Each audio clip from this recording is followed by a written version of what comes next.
Good morning everybody, welcome to episode 12 of my walk and teach. So this week we're looking at the future perfect continuous, the big one. This is the biggest tense you can make. The reason it's so big is because it has 3 auxiliary verbs plus the main verb. So let's look at that verb structure straight away. So we're using auxiliary verb will plus auxiliary verb have plus auxiliary verb been plus the main verb, ing form, which is the present participle. So to get a good understanding of this tense, and don't be afraid of it, it's a big one, but don't be afraid of it, I thought we can compare it to last week's tense, which was the future perfect.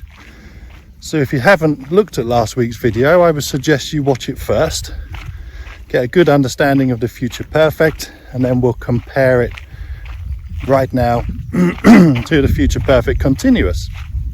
So the main differences between the two to start with is future perfect, we use it to talk about how far, how much, how many times we will have done something. We will have finished something. Remember, done, finished, completed action in the future. Select that time in the future, and that's the whole point of that tense, is to talk about what's done, what will have happened, what will have been done by that time. So to compare that against future perfect continuous, we use this tense to talk about how long something will have been happening, the activity of course, at that given time in the future.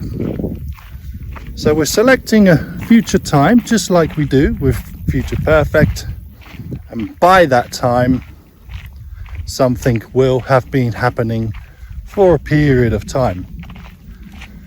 So I thought to fully understand the difference between these two tenses, we can create a scenario example today.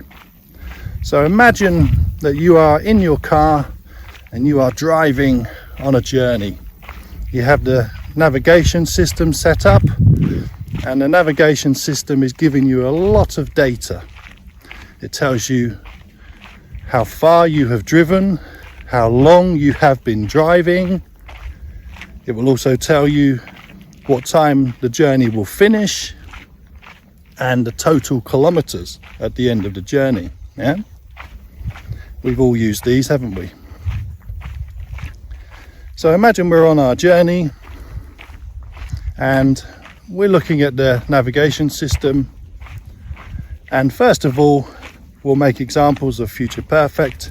It tells us that by a specific time in the future, or a point of time in the future, so let's create that example. So by the time we reach Switzerland, I'm using this as an example because I drove there a couple of weeks ago. So by the time we reach Switzerland, we will have driven 750 kilometers, for example.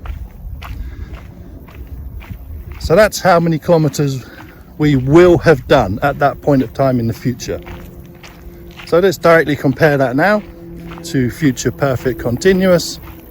By the time we reach Switzerland, we will have been driving for about 7 hours. So you can see the difference. We're concerned about how long the activity will have been happening by that time in the future. This is the main difference. So we can use this tense to talk about shorter periods of time. It doesn't matter how long the activity has been happening, will have been happening, doesn't matter, it can be a short one. So like my walk right now, by the time I reach the end of the track here, I will have been walking for 20 minutes. And again, to compare that to last week's tense, future perfect, by the time I get to the end of the track, I will have walked 2 to 3 kilometers. So that's the main difference. So question forms, the obvious questions are how long So by the time we reach Switzerland, how long will we have been driving? It's a long journey. The answer to that, we will have been driving for, according to the navigation, of course, it's predicting it for us, we will have been driving for 7 hours. So that's a clearer, detailed look at the future perfect continuous. Like I said, don't be afraid of it. Once you understand it, it's quite logical, actually. And yeah, to be honest, we don't use this every day. This is not a common tense to use, but you do need to know it. If you're thinking about taking FCE and advanced certificates, you definitely need to know this tense. And get to know the tenses, embrace them. This is what takes your English on to another level. And of course, to help you do that, you can take a look at my web application if you already haven't. It costs €3.99, so just under €4, and that gives you lifetime access to the best content on the internet for learning the English tenses. It's interactive, there's lots of things to do on there, and it's all in one place.